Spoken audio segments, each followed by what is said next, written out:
예, 오늘 하나님께서 저와 여러분에게 주시는 말씀은 창세기 37장 25절로 36절 말씀으로 고난과 하나님의 섭리, 고난과 하나님의 섭리 이러한 제목으로 함께 은혜 받는 시간 되기를 원합니다. 이 37장은 야곱의 역사라고 첫 절에 말씀을 드렸지만 실제로는 요셉의 역사가 기록되어 있습니다. 먼저 시간에 1절에서 11절 말씀까지는 하나님께서 요셉에게 계시를 주셨습니다. 하나님께서 당신의 뜻을 보여주시는 방편으로 요셉에게 꿈을 주셨습니다. 형들의 곡식단들이 요셉의 단에게 절하는 것, 또 해와 달과 별들이 절하는 것을 보여주셔서 장차 있을 요셉의 생애에 관해서 미리 보여주신 하나님의 계시였습니다. 그리고 그 계시가 형들과 관계되는 그런 계시였습니다. 또 아버지와 관계되는 것이었기 때문에 꿈을 꾼 사실을 요셉이 그들에게 알려드렸습니다. 그 결과 요셉은 형들에게 더욱 미움을 받게 되었고 요셉의 증거를 형들이 올바르게 받아들였다라면 하나님의 뜻이 어떻게 이루어지는지 자세히 살피면서 그들이 살았을 겁니다. 또 모든 일은 하나님께서 갑자기 이루어지는 것이 아니라 모든 것이 하나님의 섭리 가운데 질서 있게 이루어진다라는 것을 깨닫고 하나님께 감사하고 굴복해야 될 텐데 형들은 동생을 시기하고 오히려 미워했습니다. 그러던 중에 12절부터 17절까지의 말씀에서 보는 대로 요셉의 형들이 세겜에 가서 양을 치므로 야곱이 형들과 양들이 무사한지 알아보고 돌아오도록 요셉을 보냈습니다. 전에 세겜에 살면서 디나가 어려움을 당하였고 또 아들들이 그곳 사람을 죽였던 일들이 있었기 때문에 더욱 알아보고 싶었던 나머지 상당히 먼 거리였지만 아버지 야곱이 요셉을 보냈던 것입니다. 요셉은 아버지의 말씀을 듣자 즉시 말씀에 순종을 했습니다. 아버지를 위해서 또 형들을 위해서 세겜으로 거침없이 출발을 합니다. 그랬더니 그곳에 찾아도 형들이 없었습니다. 일하기 싫어하는 요셉이었다면 얼른 없다 하면서 되돌아왔을 텐데 요셉은 형들을 찾아서 결국 도단까지 가서 만납니다. 그 도단은 오히려 세겜에서 약 25km 정도 되는 길을 걸어서 형들을 찾아가 형들을 결국 만나죠. 그랬더니 형들은 요셉을 죽이려고 계획을 세웠습니다. 하나님의 계시를 말살시키기 위해서 요셉이 우리의 왕이 된다고 어디 두고 보자 이런 식으로 죽이려고 했던 것입니다. 이들은 여호와 하나님을 알고 믿는 사람들이거든요. 지금도 믿는 사람들인데도 성경대로 믿고 순종해야 된다고 가르치면 성경이 말한다고 어찌 꼭 그렇게 살 수 있겠냐 하면서 나는 그럴 수 없어라는 사람도 있어요. 또 그렇게 그런 사람도 있습니다. 요셉은 하나님의 계시를 증거했기 때문에 고난을 만났습니다. 예수님께서 마태복음 5장에 너희가 나를 인하여 핍박을 받고 고통받으면 하늘에서 상이 있다고 말씀하셨는데 마태복음 5장 10절에서 12절 같이 한번 보겠습니다. 시작. 오늘 위하여 박해를 받는 자는 복이 있나니 천국이 그들의 것임이라. 나로 말미암아 너희를 욕하고 박해하고 거짓으로 너희를 거슬러 모든 악한 말을 할 때에는 너희에게 복이 있나니 기뻐하고 즐거워하라. 하늘에서 너희의 상이 큼이라. 너희 전에 있던 선지자들도 이같이 박해하였느니라. 아멘. 요셉도 계시를 증거로 인한 많은 고난을 받았고 하늘에서 상도 컸겠지만 땅의 상도 컸습니다. 하나님의 말씀을 증거하기 위하여 하나님 말씀을 따르기 위하여 당하는 고난은 이 땅 위에서 그 나라에서나 상급이 큽니다. 그러므로 다른 사람들이야 믿든지 안 믿든지 하나님이 이 소식을 전해야 될 줄로 믿습니다. 그럴 때 혹 핍박을 받을 수도 있고 또 혹 비웃음을 받을 수도 있겠지만 하나님께서는 반드시 그 계시대로 이루어 주심을 그들의 업을 봉사하게 하실 줄로 믿습니다. 또 계시를 증거를 통해서 받은 고난의 가치도 알게 하십니다. 누벤은 동생의 기세에 못 이겨 타협을 하면서 요셉을 가두는 척했다가 몰래 놔두려고 계획을 했습니다. 근데 오히려 자기 계획에 말려들고 말았죠. 진리를 혹시 그가 깨달았더라면 그 진리대로 즉시 순종할 것이지 타협하면 반드시 사단의 꾀임에 말려들게 돼 있습니다. 빌라도 역시 타협하다가 자기 생각에 말려들었다고 지난 시간에 말씀을 드렸습니다. 지난 시간에 이어서 25절부터 말씀을 한번 살펴보도록 하겠습니다. 본문 25절입니다. 같이 읽습니다. 시작. 그들이 앉아 음식을 먹다가 눈을 들어 본즉 한 무리의 이스라엘 사람들이 길라앗에서 오는데 그 낙타들에게 향품과 유향과 몰약을 싣고 애굽으로 내려가는지라. 아멘. 이때 음식이 아마도 요셉이 형들을 만나기 위해 가져온 볶은 곡식과 무화과 뭉치 같은 것이라고 봅니다. 요셉이 가져오는 음식을 그들은 음식은 잘 먹으면서 요셉은 구덩이에 쳐놓고 옷을 벗겨 아버지에게 보이려고 피를 바르고 간악한 계획적인 죄를 하고 있다라는 거죠. 선을 악으로 은혜를 배반으로 갚는 이러한 간악함을 범했습니다.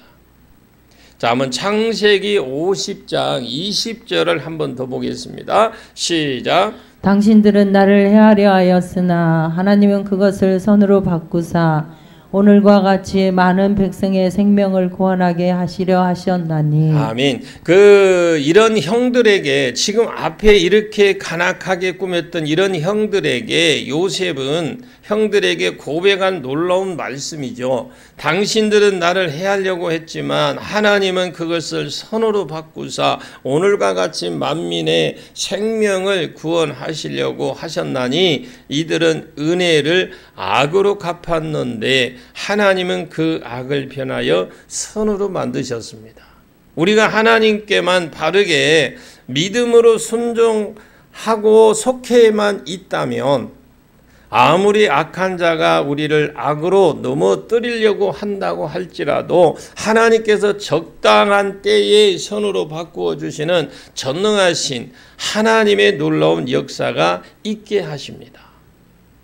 형들은 요셉을 팔아먹었지만 하나님께서는 선으로 돌려주심으로 형들을 부끄럽게 만들었습니다. 그들은 요셉을 해쳤지만 요셉은 그들이 필요한 양식을 대어주고 나중에는 애굽에 와서 잘 살 수 있도록 대접을 했습니다. 그야말로 그들이 하나님 앞에 회개하여 바르게 살 수 있는 기회를 주신 것입니다.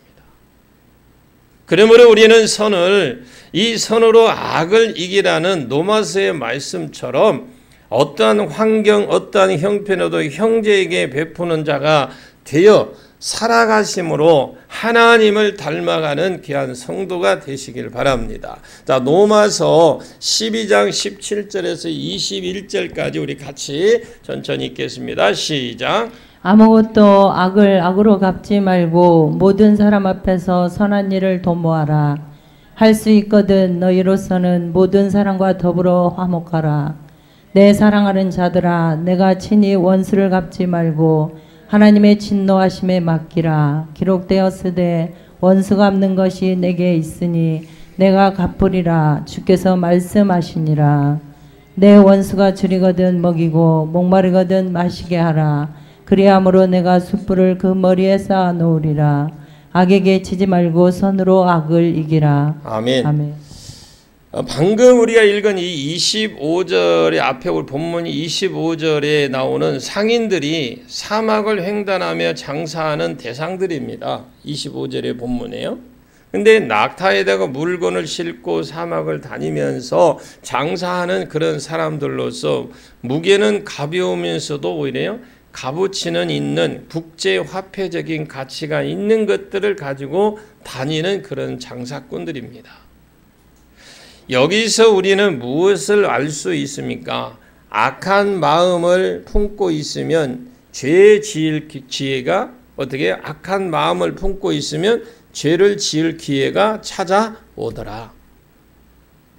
하나님 말씀을 순종하려고 하면 순종할 수 있는 기회가 주시는 줄로 믿습니다. 죄를 지으려고 계획을 하고 있으니까 이상하게도 그 기회가 때맞춰 오더라 이 말씀이죠. 여기서도 희한하게도 요셉을 팔 수 있는 기회가 왔다라는 겁니다. 죽이지 않고 팔아버림으로 보지 않게 되어서 시원하고 돈도 생기고 소위 도랑치고 까져잡는 시기입니다. 요나가 다시스로 내려가는 배를 타고자 욥바로 내려갔더니 마침 배가 있었고 뱃삭도 그에게 준비가 되어 있었습니다. 그래서 하나님 순적한 연고로다 하면서 얼마나 좋아했습니까? 그야말로 어리석은 짓이죠. 요셉의 형들 역시 요셉을 죽이려고 구덩이에 쳐 넣었는데 마침 대상들이 지나가더라 이 말씀입니다. 자, 오늘 본문 26절과 27절을 같이 읽어보겠습니다. 시작. 유다가 자기 형제에게 이르되 우리가 우리 동생을 죽이고 그의 피를 덮으던 무엇이 유익할까? 자, 그를 이스마엘 사람들에게 팔고 그에게 우리 손을 대지 말자. 그는 우리의 동생이요 우리의 혈육이니라 하매 그의 형제들이 정종하였더라. 예, 지금 유다가 그때 아주 기발한 아이디어를 내놓습니다. 신약의 예수님을 팔아먹는 사람도 가룟 유다인데 여기서도 유다가 요셉을 팔아먹는데 주동자가 됩니다. 피 흘리는 것이 좋지 않다라는 것을 알았다면 놓아주면 되잖아요. 아멘? 그잖아요. 피 흘리는 거 좋지 않다 그러면 요셉을 놓아줘야 되죠. 근데 은근히 어떻게 잘하는 척 하면서 악한 죄를 짓습니다. 이런 이유의 사람이 의외로 많이 있습니다. 도와주는 척 하면서 등치는 죄를 지으니까 누구나 그거 어떻게 잘 넘어갈 수밖에 없어요. 합리적이라고 생각하기 때문에 넘어지기 쉽습니다. 말을 들어보니까 어때? 그 말이 그럴 법하더라 이 말이죠. 돈도 생기고 죽이지도 않고 요셉의 꿈도 허사를 만들 수 있다고 생각해서 의견이 하나가 통일되었다라는 것인데 이때 누베는 잠시 어디 가고 없을 때입니다. 이때 요셉이 팔려가면 형들에게 아마 팔려가면서 요셉이 참 많은 애걸을 했을 겁니다. 참 볼까요? 창세기 42장 21절을 같이 한번 보겠습니다. 시작. 그들이 서로 말하되 우리가 우리 아우의 일로 말미암아 범죄하였도다. 그가 우리에게 애걸할 때에 그 마음의 괴로움을 보고도 듣지 아니하였으므로 이 괴로움이 우리에게 임하도다. 아멘. 요셉이 형님들에게 애교를 했는데도 불구하고 잔소리하지 마라, 안 된다, 내가 어쩌고 저쩌고 꿈에 어떻다고 형님을 무시하더니 이런 꼴이 네 어떤 꼴이 되나 보자 하면서 요셉을 팔아먹었습니다. 이들이 동생을 시기하니까 이렇게 인정사정 보이지 않고 팔아버립니다. 이렇게 시기는 모든 범죄의 기초가 되는 것입니다. 여러분 시기하지 않기를 바랍니다. 자, 28절을 본문 보겠습니다. 28절입니다. 시작. 그때 미디안 사람 상인들이 지나가고 있는지라 형들이 요셉을 구덩이에서 끌어올리고 은 20의 그를 이스마엘 사람들에게 팔매 그 상인들이 요셉을 데리고 애굽으로 갔더라. 자, 근데 앞에서는 이스마엘 족속이라고 했는데 여기서는 미디안 사람이라고 했으니까 그렇다면 실제로 이 사람들이 누구냐? 이들 민족은 둘 다 한 곳에 정착하지 살지 않고 유랑의 무리로서 다니는데 다른 민족끼리도 같이 어울려 다닙니다. 그래서 미디안 사람이기도 하고 이스마엘 족속이라고도 하는 겁니다. 그래서 뭐 앞에서는 이스마엘이랬다, 여기 미디안이랬다고 뭐 이 성경이 잘못됐나가 아니라 이 사람들은 한 곳에 머물러 하지 않고 같이 잘 어울린다고 합니다. 그러다 보니까 뭐 미디안 사람, 이스마엘 사람 이렇게 한다, 이렇게 보시면 되고요. 30개입니까? 20개입니까? 20이죠. 20개의 글을 이스마엘 사람들에게 팔았어요. 그 상인들이 요셉을 데리고 애굽으로 갔더라.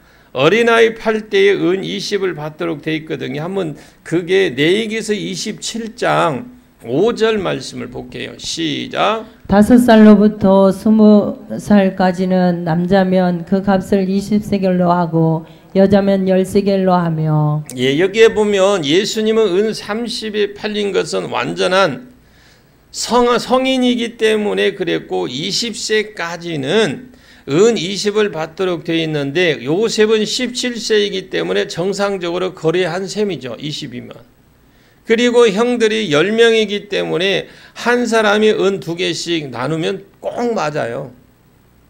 이렇게 죄를 짓는데도 생각 밖에 형통해 보이는 길도 있어요. 싸우지 않고 아주 형통하게 되는 것 같아. 이런 것을 보고 잘못 생각해서 하나님 뜻인가? 내게 주신 복인가? 이렇게 생각해서는 안 됩니다. 그때는 외국에 팔려갔다 하면 거의 아예 찾지를 못합니다. 평생을 노예 생활을 하면서 맞아 죽었는지 살았는지 알 길이 없어요. 팔려가는 동생을 보면서 형들이 뭐라고 했습니까? 형들이 한 이야기를 들어보십시오. 네가 우리 왕이 된다고 그래 좋다. 이방인의 종이나 되거라. 아마 그렇게 했지 않겠습니까?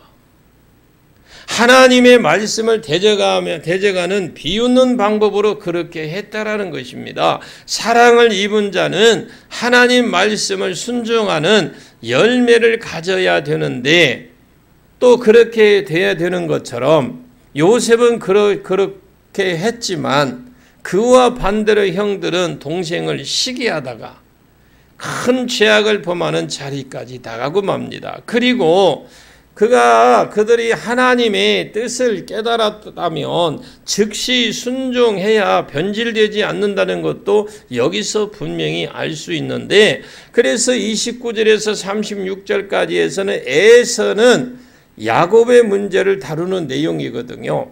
그리고 야곱이 아버지를 속이고 그리고 속여서 어물쩍 넘어갑니다. 29장에서 36장까지는요.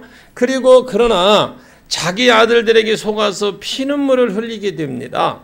아버지를 속인 것이 적당히 넘어갈 줄 알았지만 하나님은 채찍의 때가 되니까 나타났다라는 겁니다.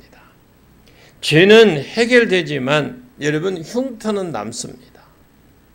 그러므로 죄를 짓고 회개하는 것보다는 안 짓는 것이 훨씬 낫다라는 것이죠. 야곱은 자기 아버지를 속였더니 자신도 아들들에게 속습니다. 자, 29절에서 32절까지 오늘 본문 보겠습니다. 시작.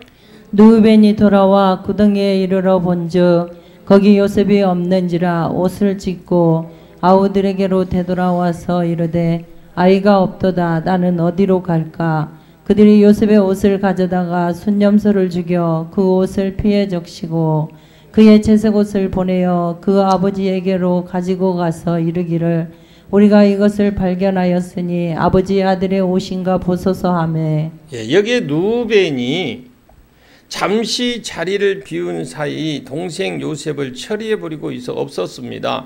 루벤에게는 진리대로 행하지 않는 책임과 함께 끝까지 어려움을 처한 동생을 지켜야만 했는데 그 책임을 다하지 못한 것이 큰 잘못이었습니다.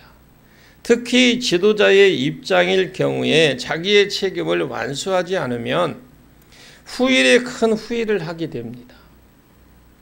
누벤이 돌아오니까 요셉이 없어졌습니다. 옷을 찢었는데 그런 행동은 초상집에서 잘 볼 수 있는 그런 모습인데 유대인들이 아주 마음이 괴로울 때 하는 행동이라고 보시면 됩니다. 자기가 제일 맞이로서 아버지에게 무슨 말을 할까 싶어 하는 말인데 책임을 제대로 감당하지 못했기 때문에 이런 결과가 오는 것입니다. 할 수 없이 동생들이 하는 짓에 이제 동조하지 않을 수가 없습니다.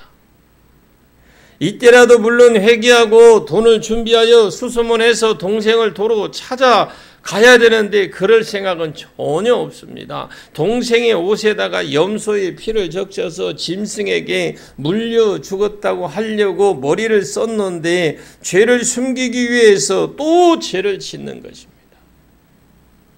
동생을 팔아먹는 죄도 거기에다 큰데 거기에다 아버지까지 이제 속이는 죄를 지었으니 이렇게 죄는 회개하지 않으면 자꾸 거듭 자라나게 되어 있습니다. 또 다른 죄를 짓게 되는 것이죠. 자기들이 직접 가져가지 않고 사람을 시켜 보냈습니다. 그리고 동생 옷에 옷인가 보소서 하지 않고 아버지의 아들의 옷인가 보소서라고 했습니다. 동생의 옷인가 보라고 한 게 아니라 아버지의 아들의 옷인가 보소서, 철저히 형제의 관계를 부정하는 모습을 봅니다. 자, 33절에서 34절까지 한번 더 보겠습니다. 시작. 아버지가 그것을 알아보고 이르되 내 아들의 옷이라 악한 짐승이 그를 잡아먹었도다. 요셉이 분명히 찢겼도다 하고 자기 옷을 찢고 굵은 배로 허리를 묶고 오래도록 그의 아들을 위해 애통하니. 예, 야곱이 아주 쉽게 속아 넘어가죠. 의심 한 번도 안 해요. 생각밖에 조금 더 형들을 의심하지도 않고 속아버립니다. 감정에 북받쳐 우는데 정신이 빠져서 판단력을 전혀 잃어버렸어요. 깜짝까지 속아 넘어갔습니다. 잘 속이던 자기가 쉽게 속아버렸습니다. 눈만 아버지를 속이기 위해서 염소털로 손을 장식하더니 자기는 눈을 뻔히 뜨고도 속습니다. 백주에 속습니다. 하나님께서 속이는 것이 얼마나 악한 것인가 깨달을 수 있도록 기회를 주셨습니다. 악한 자들은 속이기도 하고 속기도 한다는 말씀으로 참으로 합당한 진리의 말씀입니다. 디모데후서 3장 13절로 14절을 같이 보겠습니다. 시작. 악한 사람들과 속이는 자들은 더욱 악하여져서 속이기도 하고 속기도 하나 그러나 너는 배우고 확실한 일에 거하라. 너는 내가 누구에게서 배운 것을 알며. 예, 여기에 한번 35절을 한번 본문 35절을 한번 더 보겠습니다. 이게 한번 잠깐 설명을 해드릴게요. 지금 야곱이 아들의 시체가 없잖아요. 시체가 없으니 초상 치르지 못하고 뭐합니까? 굵은 배옷을 입고 오랫동안 울었다 이렇게 보시면 돼요. 시체가 있어야 뭐 하는데 시체가 없으니까 그냥 굵은 배를 묶고 오랫동안 울었다. 자, 35절을 볼게요. 시작. 그의 모든 자녀가 위로하되 그가 그 위로를 받지 아니하여 이르되 내가 슬퍼하며 수월로 내려가 아들에게로 가리라 하고 그의 아버지가 그를 위하여 울었더라. 예, 그런데 이들의 말은 진심으로 위로가 아닙니다. 지금 아니라 형식적인 위로였기 때문에 인간은 영물인지라 진심인지 형식적인지 대강 알 수 있잖아요. 그잖아요. 뭐 대화를 해보면 이게 인간은 영물이라 진실인지 형식적인지 대충 압니다.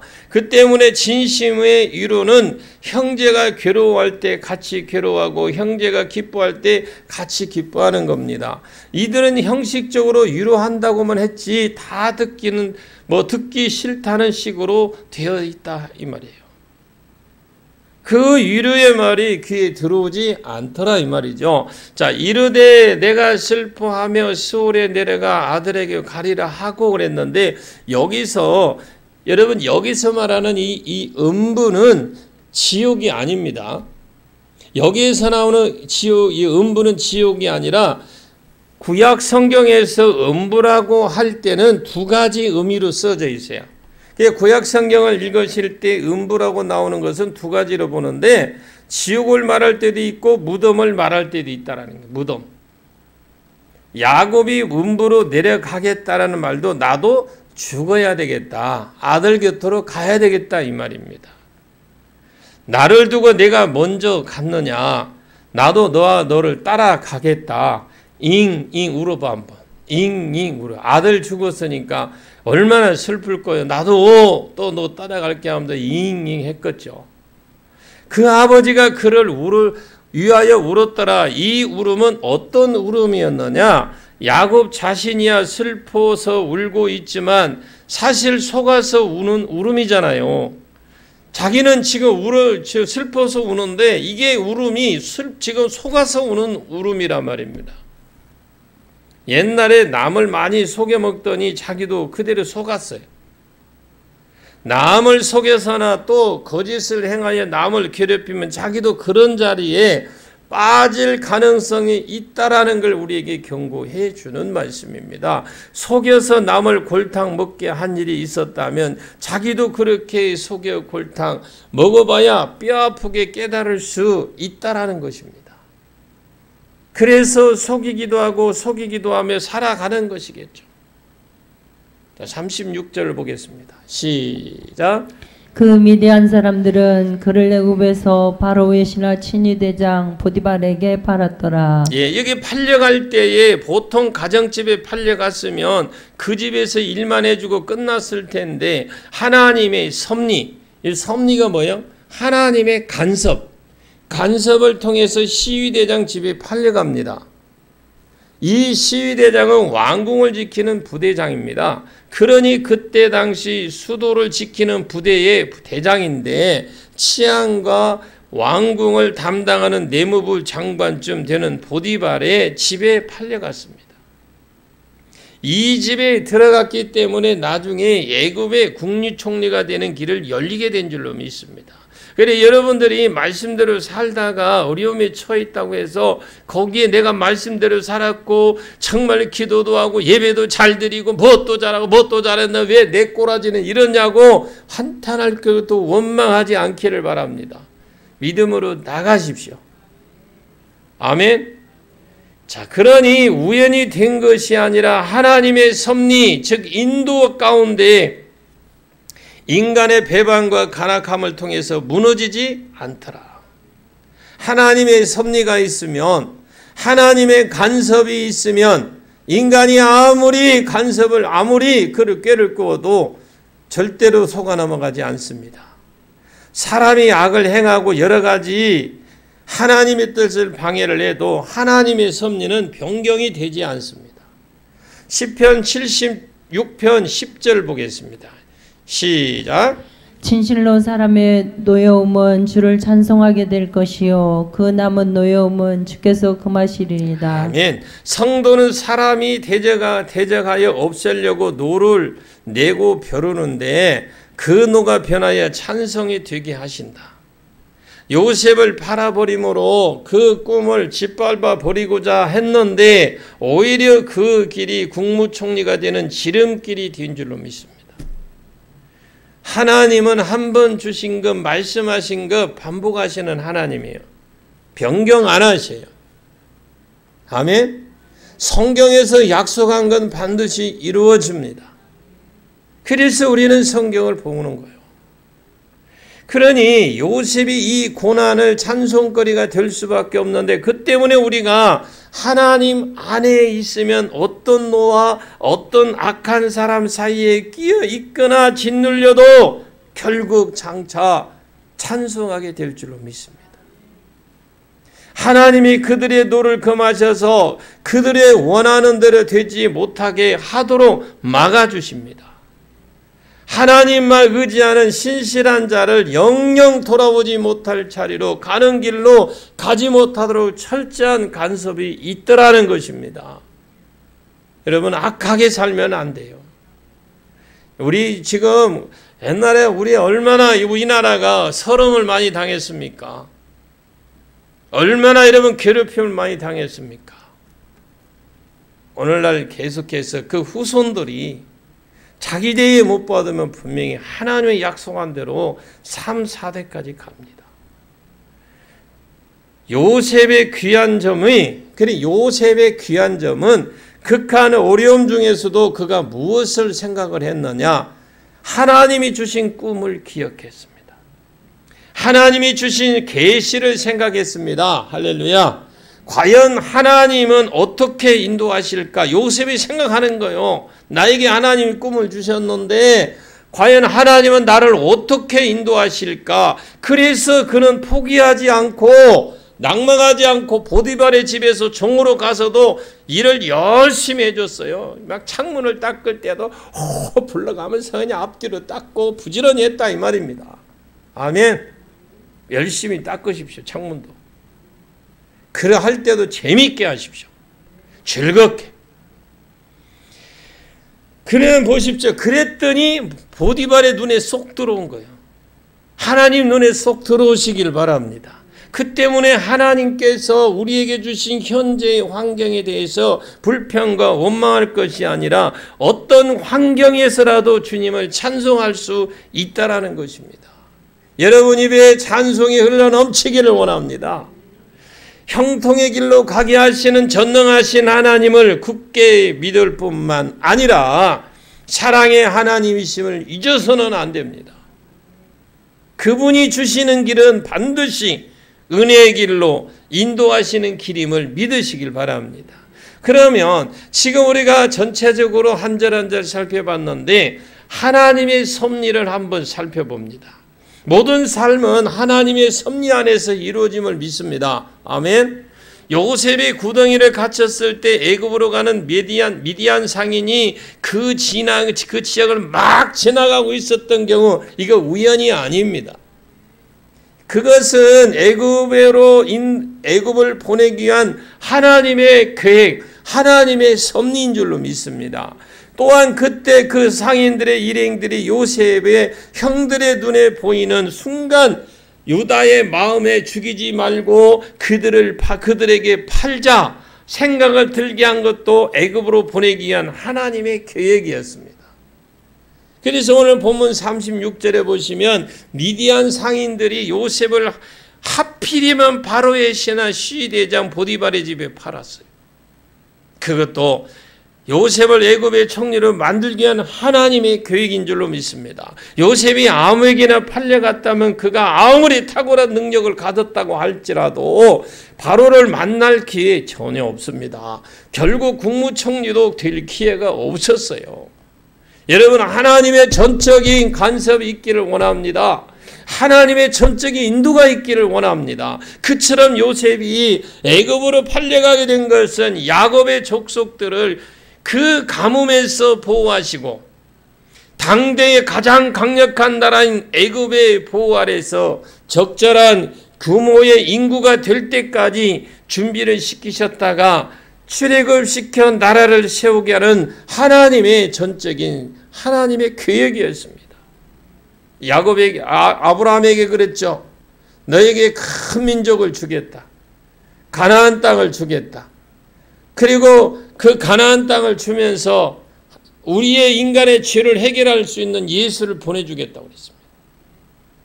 믿음의 눈으로 하나님의 선한 섭리를 볼 수 있기를 영안이 열어지기를 주의 이름으로 축원합니다. 만약 그때 요셉이 그냥 집에 돌아왔다면 요셉은 총리가 되지 못했고 그러면 야곱의 족속은 가뭄에 살아남지도 못했을 것이고 그러면 이스라엘도 없었냐. 하나님이 계획하신 이 구속사적인 계획도 사글이 무너졌을 겁니다. 하나님은 그 구속사적인 이루기 위해서 요셉을 간섭하신 줄로 믿습니다. 여러분이 힘을 얻으십시오. 결국 요셉의 고난은 다 하나님의 선한 섭리 하에 이루어진 줄로 믿습니다. 그런 하나님의 섭리를 알고 있다면 애통할 필요도 하나도 없고 오히려 기뻐해야 될 일이잖아요. 가끔 우리가 앞에 통곡할 만한 일이 생길 때도 있지요. 아무리 어려운 일이 있어도 하나님 역사는 진행이 됨을 믿으시길 바랍니다. 그 하나님의 섭리를 믿고 결코 꿈과 비전을 포기하지 않기를 바라요. 희망은 언제나 절망보다 강해요. 희망은 절망보다 강합니다. 어떤 어려운 상황 속에서도 희망을 잃지 않는다면 절망은 희망에게 자리를 내주고 물러가게 되어 있습니다. 요셉은 뜻하지 않는 시련을 통해서 애굽의 총리 대신 된 것처럼 하나님의 시련을 통해서 오히려 우리의 꿈은 이루어지는 줄로 믿습니다. 그러므로 지금 사막에 웅덩이 속에 들어가 있는 상황이 있다고 할지라도 여러분 내 삶이 사면초가가 됐다 할지라도 걱정하지 마십시오. 누벤과 유다와 같은 사람이 나타나 우리를 구하는 역사가 있게 될 줄로 믿습니다. 어떠한 상황 속에도 꿈을 잃지 마시고 하나님의 선한 섭리를 꼭 믿으시길 바랍니다. 자, 한 군데 한 번 더 찾아봅니다. 이사야 55장 8절과 9절 보겠습니다. 시작. 이는 내 생각이 너희의 생각과 다르며 내 길은 너희의 길과 다름이니라. 여호와의 말씀이니라. 이는 하늘이 땅보다 높음 같이 내 길은 너희의 길보다 높으며 내 생각은 너희의 생각보다 높음이니라. 예, 한번 따라합니다. 하나님의 생각은 우리의 생각과 다르다. 꼭 기억하십시오. 우리가 잘 되기를 원하는 것보다 하나님은 우리가 더 잘 되기를 원해요. 하나님 자녀에게 시련은 하나님의 섭리에게 주어진 것입니다. 하나님이 주신 시련은 하나님 자녀에게 주는 섭리입니다. 섭리. 결국 그 시련을 복을 향해 가는 통로가 되는 거죠. 그러므로 믿음으로 조금만 인내하시고 조금만 더 기다리시고 어려울수록 더욱더 하나님을 붙드는 그런 모습을 가지시길 바랍니다. 그러면 반드시 합력하여 선을 이루시는 역사가 있을 줄로 믿습니다. 여러분 이번 주일날도 지난 주일날 말씀드렸듯이 기도하면 하나님이 내 일을 하세요. 여러분 기도하면 하나님이 나와 함께 하십니다. 기도하지 않으면요 여러분 국물도 없어요. 기도하십시오. 이런 삶을 통해서 세 가지 복을 주시는데요. 잘 들으십시오. 우리가 이런 삶을 그래 봅시다. 그 세 가지 복이 무엇인지 첫째는 하나님 뜻 안에서 거룩한 비전을 가지시길 바랍니다. 사람은 자기가 가고자 하는 분명한 목표가 있어야 되잖아요. 그래야 삶의 열정과 힘이 생기고 인생의 만족감도 있는 겁니다. 먼저 여러분 꿈을 가지십시오. 아멘. 두 번째는요, 꿈과 비전을 이루어지도록 실천을 하시길 바랍니다. 첫 번째는 뭐예요? 꿈을 가지시길 바랍니다. 두 번째는 뭐냐? 그 꿈이 이루어지도록 실천을 하는 겁니다. 내가 가진 꿈을 이루기 위한 구체적인 실천은 노력이 필요합니다. 가만히 있어도 되는 것이 아니에요. 땀을 흘리지 않고는 결코 그 꿈 이루지 못합니다. 세 번째는 무엇이든지 인내가 필요합니다. 자, 첫 번째는 뭐라고 그랬어요? 꿈을 꾸자. 두 번째로는 꿈을 이루어질 수 있도록 실천을 하자. 세 번째는 무엇인지 인내가 필요하다는 거예요. 꿈은 반드시 시련을 만나게 되어 있어요. 야곱을 보더라도 요셉을 보더라도 꿈은 반드시 시련을 만납니다. 시련은 꿈을 접기도 하고 포기하려고 우리에게 시험도 줘요. 그 시험에 낙방하지 않기를 바랍니다. 그러므로 꿈꾸는 사람도 되고 꿈을 이루기 위해서 노력하는 사람도 되어야 되겠지만 믿음과 감사를 잃지 아니하고 꿈을 잘 붙드시고 오래도록 간직하시길 바랍니다. 어떤 일이든지 좋은 결과를 얻으려면 꼭 인내와 기다림의 과정을 통과를 해야만 됩니다. 살아가면서 기대하는 것도 필요하고 기도하는 것도 필요하지만 기다리는 것도 반드시 필요합니다.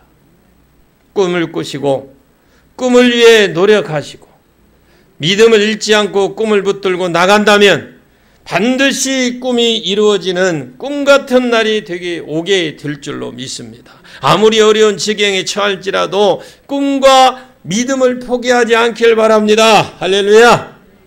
그 길이 바로 꿈을 이루기 위한 길이라는 것이죠. 하나님의 생각은 우리의 생각과 다릅니다. 그 하나님의 선한 섭리를 믿으시고 꿈을 향해서 나감으로 기필고 꿈과 비전을 이루는 복된 심령들이 꼭 되시고, 오늘 말씀을 통해서 기억해야 될 것은 죄는 반드시 결과를 거둡니다. 우리가 죄를 지었기 때문에 예수님이 죽으셨습니다. 죄의 값은 사망이기 때문에 그렇습니다. 그래서 예수님께서 우리의 죄값을 치러 주셨습니다. 그래서 우리는 자유를 얻었어요. 죄는 불안과 공포를 가져다 줍니다. 그래서 요셉의 형들은 앞으로 계속 불안하잖아요. 죄를 짓고 나니까 얼마나 불안합니까? 유다가 요셉을 팔아먹는데 주동자가 되었다는데 형제들과 함께 살지 못하고 결국 아둘람으로 내려가잖아요. 요셉을 팔아먹고 자기들끼리 편하느냐? 그렇지 못했다라는 거죠. 늘 불안 가운데 뭔가 불안한 겁니다. 그래서 항상 형제들 간에서 의견 충돌이 생길 때마다 아버지한테 일러준다고 말이 오고 갔을 겁니다. 그래서 함께 살지 못하고 유다가 아둘람으로 내려갔는데 그 가정의 범죄가 38장에 쭉 나와요. 여러분 다음 장부터 38장 보면 유다의 가정의 범죄가 38장에 쭉 나옵니다. 기대가 되시죠? 읽어보십시오. 그것이 왜 왔느냐? 죄를 회개하지 않으니까 불안에 떠날 날이 없더라는 겁니다. 계속 불안하니까 형제와 연합하지 못하고 그런 고통 속에 시달리게 되었는데 그 때문에 저는 회개하기까지 평강이 없어요. 그래서 어거스틴이 고백하기를 나는 하나님을 만나기까지는 평강이 없었습니다 라고 했어요. 그리고 하나님의 말씀에 충실한 자는 핍박을 받을 수 있지만 그 핍박은 우리를 유능한 자가 되는 길로 가게 만드시는 하나님의 섭리인 줄로 믿으시고, 하나님 뜻대로 삶으로 불이익이 결코 우리에게 마이너스가 아니라 유능한 인재의 길로 가는 하나님의 훈련의 기회라는 것을 잊지 마시기를 바랍니다. 때문에 하나님의 말씀을 순종했기에 당한 이 역경은 반드시 더 큰 은혜를 받을 수 있는 그릇 준비의 기회입니다. 여러분, 그릇을 준비하십시오. 그리고 어떤 형편에서라도 형제와 하나님을 원망하지 마시고 또 슬픔에 잠기지 마시고 주의 뜻을 바라보며 순종해 나가시면 사람의 생각 밖에 형통한 길을 주신다라는 것을, 하나님은 우리의 생각과 다르다는 걸 기억하시고 예수님의 이름으로 늘 승리하며 오늘 또 믿음으로 승리하며 살아가고 고난과 하나님의 섭리에 대한 그 말씀을 기억하시면서 오늘도 믿음으로 승리하는 저와 여러분 되시기를 예수님의 이름으로 간절히 축원합니다. 기도하겠습니다. 참 좋으신 아버지 하나님, 감사를 드립니다. 하나님, 우리에게 주어진 사명 잘 감당하게 하시고 믿음으로 승리하게 하옵소서, 인내하게 하옵소서. 예수님의 이름으로 기도하옵나이다. 아멘.